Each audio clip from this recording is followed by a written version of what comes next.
服了各位，月初该干点啥呀？学点知识呗。今日主题：锂电池。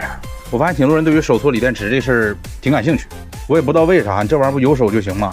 好好看，好好学，回去给你女神做个充电宝，你看她冲不冲，你笑就完事了。别说我藏私啊，今天这些视频可能有点长，感兴趣的话你就耐心看，学不会算你笨啊，反正我教的是一点毛病没有。首先啊，这玩意儿叫锂电池，不叫铝电池。我也不知道是口音导致的还是咋回事，反正出去买别叫错了，让人笑话。其次，大家最常见的电池型号就是我手上拿的这种叫18650电芯儿，其他还有那些什么21700、26650这些啊，但是那不用管，基本用不到。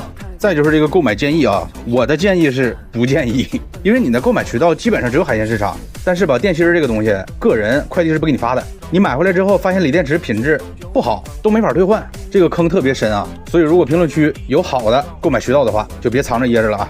然后再说一下，如果你想自己